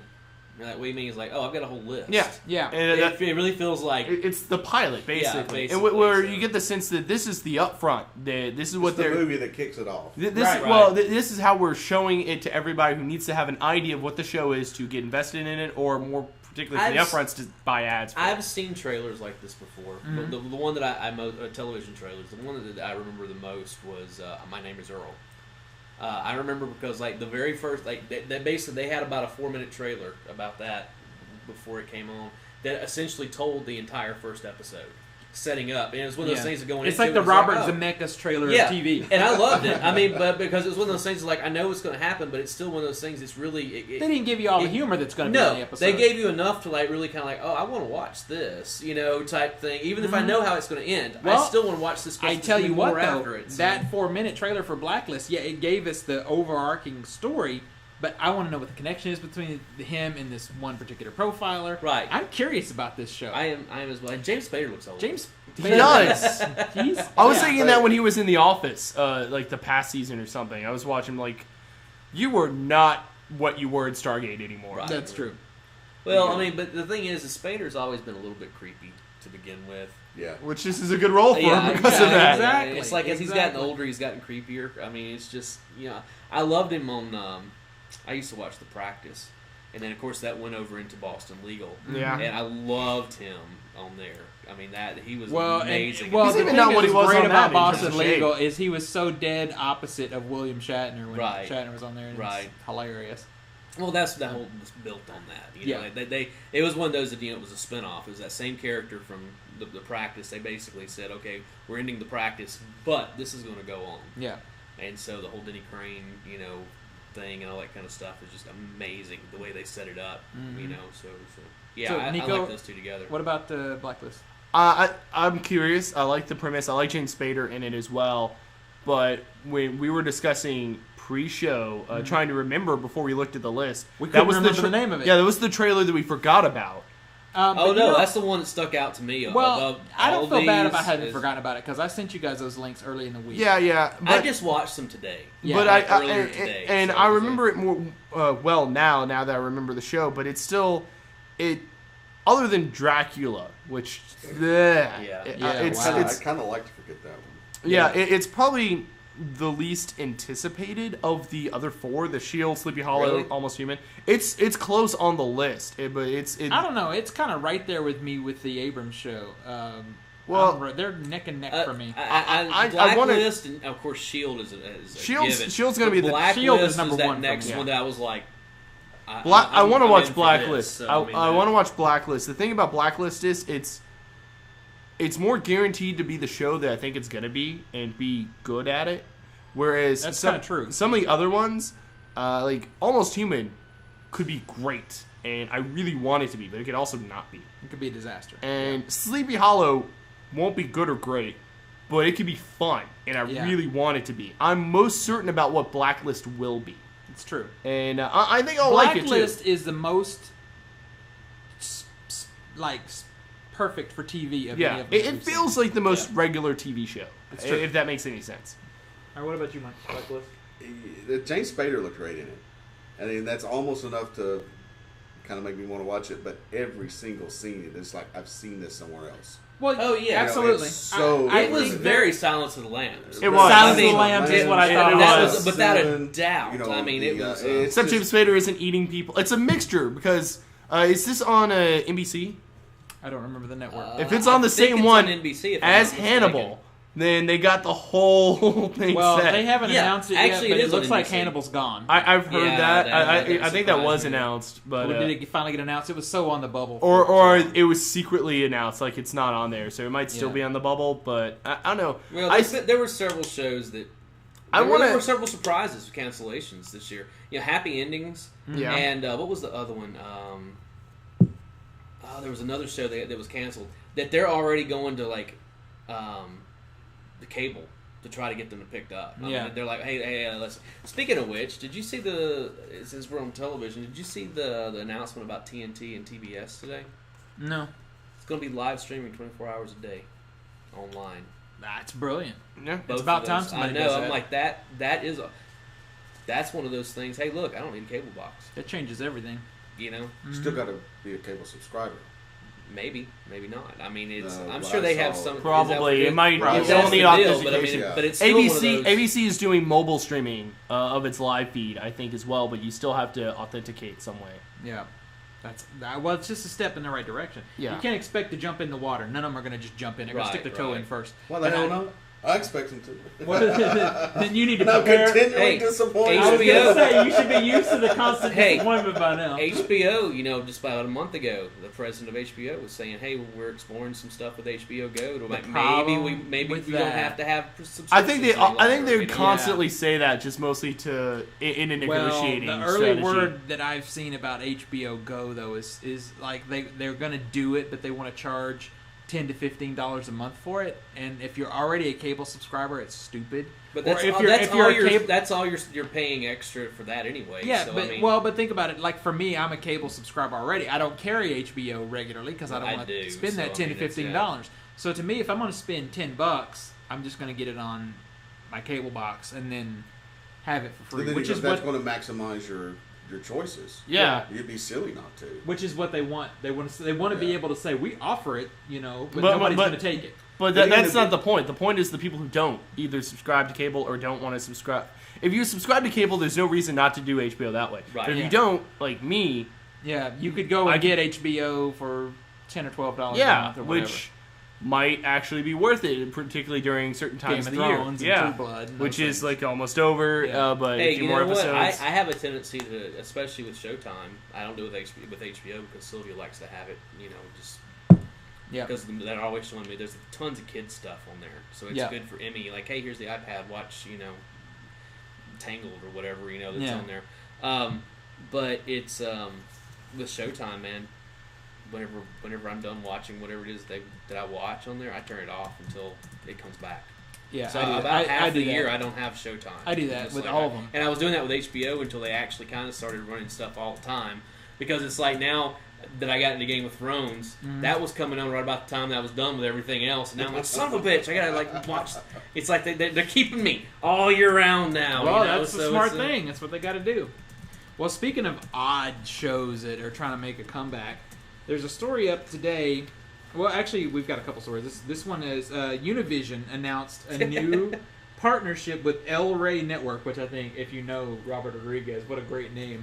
Hey, El Rey's one of my favorite restaurants around. The upcoming English language cable network from filmmaker Robert Rodriguez, John Fogelman, and Christina Patois called Factory Made. They are going to have, according to Deadline, the first series planned will be a TV adaptation of Rodriguez and Quentin Tarantino's From Dusk Till Dawn, as well as an unnamed show being developed by producers Alex Kurtzman and Roberto Orci, which that's Star Trek and Lost, Yeah. for those of you who don't know. They're KO Paper Productions. The series, From Dusk Till Dawn, just is going to have a shortened name called Dusk Till Dawn. It's been a big week also. Because everybody thinks that's what the name of the damn movie is anyway. It is. It is. Dude, all right, look. I'm going to vent here for a second. One of my things that irritated me the most whenever I was working at a video store and when I was also working at used media stores, Yeah. is people would come in and would look like, hey, we're going to find Dusk Till Dawn, From Dusk Till Dawn, in the F's. Why is it in the D's? Because it's From Dusk Till Dawn. Well, to me, that should be in the F. Exactly. Yeah. That's what I would tell them. And people, they would always go to the D's and look for From Dusk Till Dawn. There was all kinds of stuff like That's that. the dumbest thing. I mean, tons and tons of like people like, well, why isn't or people who would come in and are like, you get Ricky Bobby. Oh God. That I mean, literally just like that. that name. But that was the thing is like they would come Well, in that was and the point with the name. I know, but the thing is, I know. people would come in and ask for like character, like rather than the names of something, they would Yeah. ask for the character, and it was just like, what, you know? So yeah. Anyway, there's been my And bit. I think Dusk Till Dawn is kind of a neat idea for a TV series. I mean, it kind of makes sense because it's that. This is going to be a horror anthology. That's Probably. that's what I'm thinking. Is No, it's an I anthology. think it's just going to be a It's gonna continuing be the vampire thing. stuff, Yeah, or- I would imagine. Probably better than Dracula. Probably so. Other adaptations. You know what the other thing I thought when I saw the Dracula trailer? Moonlight.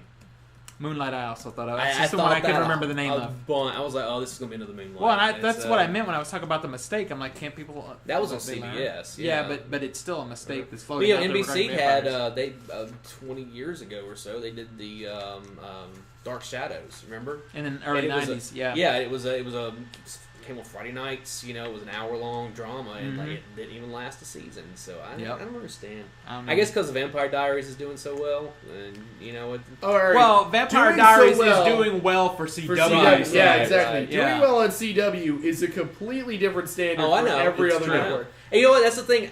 I thought Dracula was a CW show. To be honest, like when I first started watching, I was like, "This is going to be on the CW, right?" It would And make more sense. I know. Well, actually, they weren't young enough.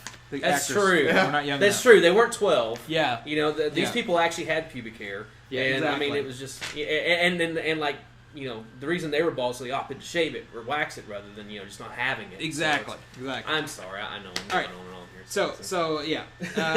Other adaptations announced. Univision and WBTV announced a Spanish language version of Gossip Girl. Also revealed- Nice. Yeah. Oh. Well, Wow. can you imagine if they're using like Mexican soap opera That'd be girls awesome. and that? Yeah, That'd be freaking awesome. I If it was wanna like watch it. Telemundo, Yeah. and the telenovas. Yeah, Gossip Girl, Telemundo. Yeah. All right. XOXO. Yeah. Sony and SBT are also doing a Breaking Bad adaptation called Metastasis. Metastasis. Yeah. All right, this is a weird It's story really here. like making me hungry for Mexican food. Me too. I've actually been craving Mexican food all day, so it's It just I'm not adds. just- We needed the adds qualification. to it. I'm not Yeah, gonna that- you that know. helped. I'm really remember I'm only racist about Asians, so It's true. And it's okay because you married one. Yeah. exactly. Speaking of which, are you still watching Modern Family? I don't watch Modern Family when it airs. I get the Oh box my sets and watch them. God, I had like 5 episodes of it, and Sylvia and I were watching last night. And of course, my wife being Asian, and they make a ton of Asian jokes on Yeah. that because you know Lily is Vietnamese and that kind of stuff. Right. So, this episode, she's like going around telling people she's gay because her dads are gay, and so she's like, I want, you know, she's like, well, my friends, you know. My friends, you know, parents are Italian and she's Italian, you know, so my parents are gay and so I'm gay, you know. So they're like, no, we got to go to we need to go, you know, so they decided to take her to a Vietnamese restaurant to like kind of, you know, get in with their culture and all that kind of Yeah. stuff. And this string of just misunderstanding, saying stuff at the wrong time. You know, she starts this whole like, I hate Vietnam. I hate, you know, she's like, I'm not Vietnamese. I'm gay. I hate Vietnam. And everybody in the restaurant's like, whoa, you know, like, oh yeah, of course, you know. And now you're just gonna raise her, and she's gonna act like she's a stuck-up old white guy. And these 2 white guys come walking by, and then he's like, no. So he's like, most of our friends are white, and this white couple walk past, and it's just this whole like I love everything Modern they Family. said that capped it all off. At the very, like, they're sitting there and they're saying like, oh, you know, it's one of those things. You know, we don't want you to feel like you're not feeling your culture and everything. And Cam goes, in the end, we would all just be better off if everyone would just go back to where they're from. And like everybody in the man. restaurant turns around and looks at them. I love that show. That show is That show is amazing. okay. I mean, I it is- don't typically. For some reason, I can't sit and watch half-hour shows. So I wait till the Blu-ray comes out and I just watch it in big chunks. Yeah, Because that show is just- Modern Family is one of the Oh funniest my shows god, on TV. No it's question. hilarious. So it's one of my favorite shows on television. All right, quite you have the honestly. last TV story. I do. And this is an odd one. Trek writer, Star Trek writer, Rob Bolivar and Doug Drexler the VFX guru or the video special effects guru and designer of the NX-01. I don't know what the NX-01 That's is. the Enterprise from Enterprise. Oh, it is? Yeah, the Okay. very first one, apparently. Have launched their own campaign to get Star Trek Enterprise back for a 5th season. Why not? With the recent original content boom from companies like Netflix, Hulu, and Amazon, to say nothing of notably successful Kickstarter campaigns, Bolivar and Troxler believe that Enterprise still has a chance to wrap things up for Captain Jonathan Archer and his crew. There's a quote here that says, a short while ago, Brandon Braga mentioned, he was the Enterprise EP, mentioned that with enough support, it's possible that Netflix could resurrect Enterprise for future seasons, or perhaps a movie. We took that to heart and started our campaign. Here's what surprises me. How is it, if he says it's possible, you got to assume there's something behind it. But how could Netflix do it? That's a Paramount property, and they don't give that shit up Well, easy. it's possible to Netflix. Basically, like, it's possible that Amazon, possible. I don't think that's like a commitment or anything. It's like it's possible that some streaming service could be an outlet for them to do it. I just don't see how Maybe it's it's possible in the sense that it's not impossible. It's not Yeah, impossible. yeah, So maybe nothing's it's completely desperate impossible. hoping, because Braga, I don't think, has done anything in a while. Well, let's rephrase. Nothing is impossible to bring back except for Firefly, because Fox just refuses to admit that they were wrong. Yeah. So Exactly. If they had a Kickstarter campaign, they raised enough money to buy Paramount, Then then they could. Which, Netflix how well could is do it. Paramount doing these days? Because if they're not doing They too may well, not. then Well, yeah, actually, exactly. Paramount, Yeah, you could have bought MGM for $20, you know, Paramount's a couple still years ago. So actually it's doing pretty well, because you got to because remember. they still own CBS, and CBS is doing pretty well. Right. Well, and they gave up the production rights for Marvel movies, but they still got distribution money for Iron Man. So. Yeah, they Right, still right. get distribution because it was yeah. still on the logo was in 3, and not to mention they got a movie that's probably going to be doing pretty well opening up this weekend. Speaking of, Yeah, of speaking of movies that we or television shows that we love that got canceled that have a possible comeback, Yeah. just bear with me in this, okay? Kevin Pereira, that used to be on Attack of the Show, okay, Yeah. has a podcast out now. It's called Pointless. It's basically him, and like literally, it's like 2 hours of him just talking, like interviewing people and Yeah. stuff, and it's hilarious.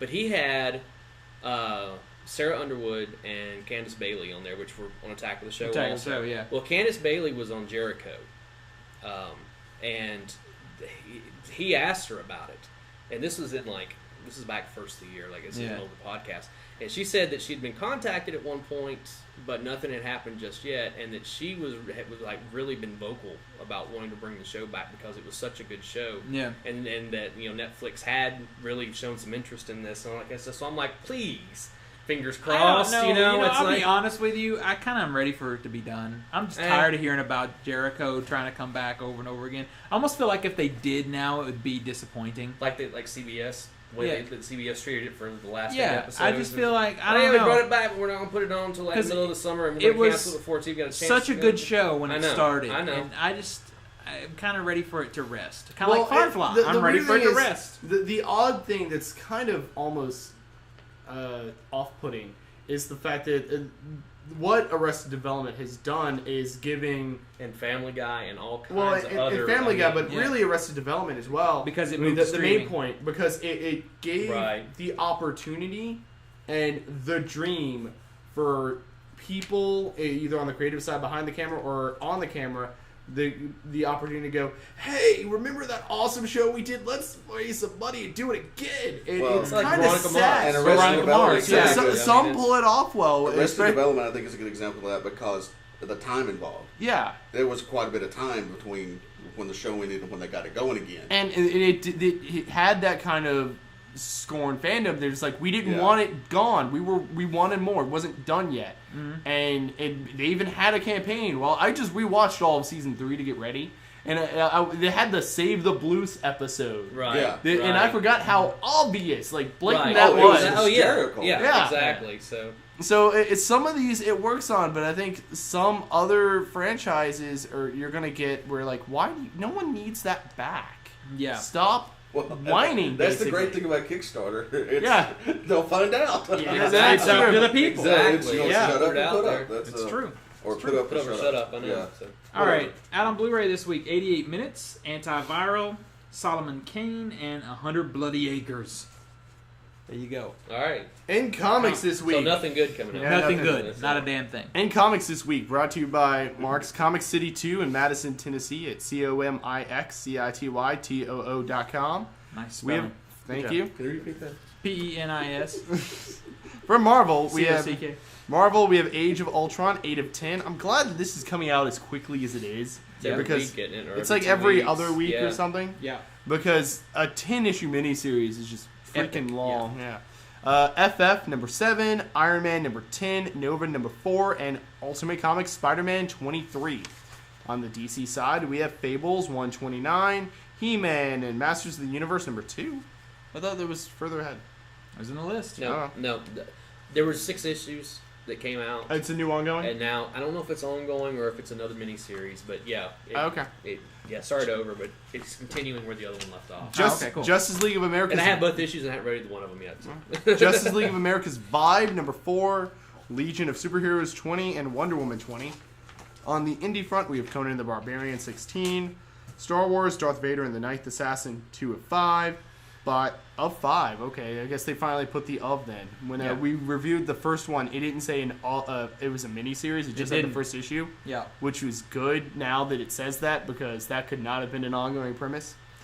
Bionic Man 20, Doomsday .1, number 1 of 4, and Non-Humans number 3 of 4. And to hammer away the point that Nico has a review of that first issue up on CineGeek if you want to see Yeah, and how it starts. yeah, I'll leave it at that. You could read my opinions.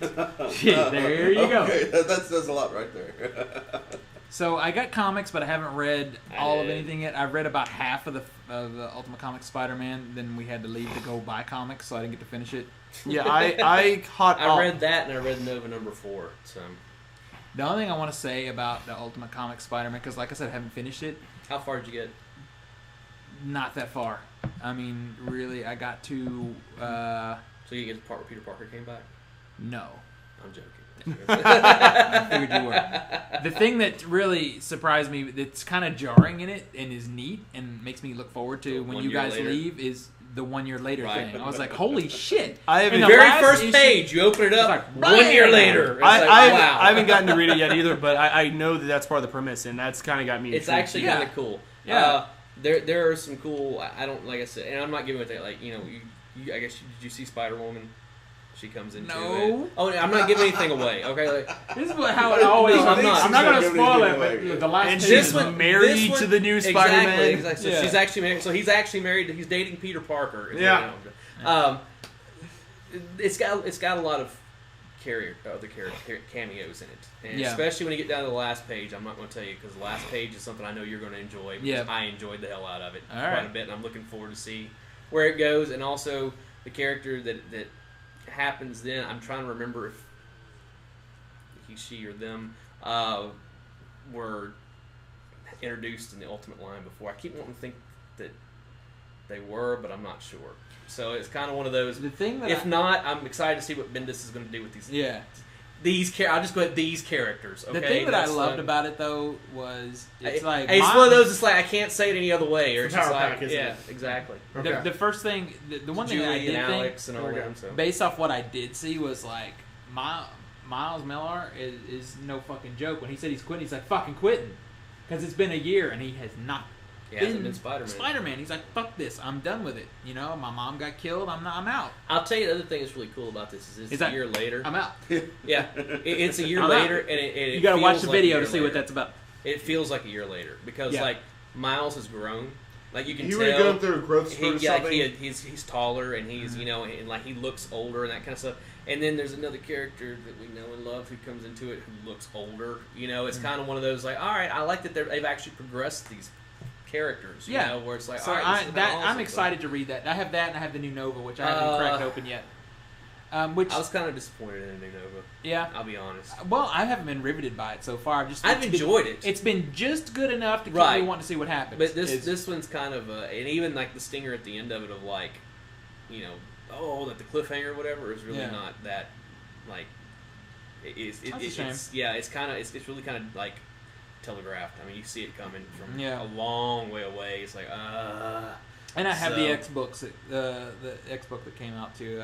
Whichever one that was, I got it. Was it Wolverine the X-Men or was it? I have the latest Uncanny, but I haven't read it. Was it Uncanny? Or was It came it? out last yeah, week. you know what? That Last came out last week. It came That's out what I last got week. too. I haven't read Okay. it. It's a good issue. But yeah, that's kind of what's going on. Yeah. So anyway, Okay. it looks like it's gonna be cool. All right. All right, so it's probably a good place for us to bring to an end. I do want to say this for audio listeners and for you guys in the chat room right now. Saturday at 4 o'clock Central Time will be a special episode of the webcast that's all Star Trek all the time. We're going to be talking about, So we are doing that Saturday. 4 o'clock, Saturday, 4 o'clock Central Time. And it's going to be a fan special because Mr. Dwayne Pate and Zach Martin will both be in the house with us great. to chat Star Trek. And Hey, maybe we can get so it's Dwayne and Brony Boy. Brody Boy to tattoo live. On Yeah, Saturday. we'll That'd film be it and awesome. put it on the podcast. We'll just live stream it. You know? That's right. So if you can join us and you want to talk about the new Star Trek movie, come and do that because Mike and I will be coming fresh off it because we're seeing it at 12:30 that same day. So just put that in your calendar, and there will be an audio version of it also, and the video will be available on Ustream for later viewing after the show. So, Nico, where are you going to be located on the internet? You can find me at nicoscream.com, twitter.com/nicoscream, and of course on CineGeek. I have a review that went out recently of the motion Inhumans. comics of the Inhumans. Alan? Twitter.com/retroactivegeek. Nice. Mike the boy? Just twitter.com/ClovisChipwood and ClovisChipwood.com. And CineGeek.com with some reviews. It's coming as Coming soon soon. as I possibly can. There is I would rather be reviewing stuff than what I've been doing. there is a lot of crap already up on the CineGeek website this Yeah, week. there For some is. reason, I've just been like prolific as hell. I know. I wrote a lot of stuff. You can see in my review of Silver Linings Playbook from the VOD version that's out now. Such a good movie. Of course, Superman Unbound came out. I have a review of that. And then, of course, Fast and Furious last night. And there's a reality blog up. And the latest episode 2 of CineGeek Gets Real is up Where there. are our reality people tonight? What's that? Where are our reality people? Every other week. They will be okay. here next Wednesday for Alright. their next episode. Oh, damn! I was thinking maybe this wasn't reality in this part. That's right. Yeah, we're in the show. This is the scripted 2048. show. We're in 2048. We're very meta here. is what it Exactly. is. I just So- thought we were on Turtle's Dream or something. That's it. So you can find me at twitter.com/culture Are you dreaming smash. of Electric Sheep? I'm not dreaming of that. Twitter.com/CineGeek for all things CineGeek related. Over on our page, you can see all the latest stuff. And I'm going to try and do regular recap lists of links and things there too. Pinterest, you can just look up CineGeek. We're there. Google Plus, we're all on on there, and our names except Mike has to be a pain in the ass. Clovis Chitwood. I guess that's about it. Other than we're still up on Stitcher Radio if you want to stream it and not download it. Which, based on the link that's tonight's show, I'd probably recommend that. And we're back in iTunes. We had some trouble with the feed, but it's back and working great. So if Back from outer space. Yep. If you're on the old feed, it still works great. If you're not and you want to subscribe, you can go to the iTunes and find us there and get the new feed. It works good too. So it's up to you. Anything else? I think that does it. Any other plugs? Anything else you want to say? What do you got to say for yourself, Mike? Gloop. And we'll end there. That's so anticlimactic. We'll see you guys That's next me. week. when you asked me for the last word, I thought that's what you wanted. It's pretty good. It's what you should have expected. It was what I Yeah. expected. Alrighty. Let me go back over here. Alright. Cool. Well, thank you guys for hanging with us in the chat room. I was following your discussion a little bit. Wow, you guys are still going. They're still talking about film ball stuff. But thanks, Hector, Michelle, Ada, you guys for hanging out with us. If you can come Saturday, 4 o'clock Central Time, we'll be in here talking Star Trek. Unplug me. Hang on Matter a of second there. Let me log you guys I will. out so we can edit. So I want to rewatch Star Trek before I go see that that's a good idea. because I hadn't seen it since. Did you unplug him? Yeah. I got it. All right, cool. John hasn't watched Star Trek yet. What? No, we were talking about because we went to go see Silver Linings Playbook last night, and he said.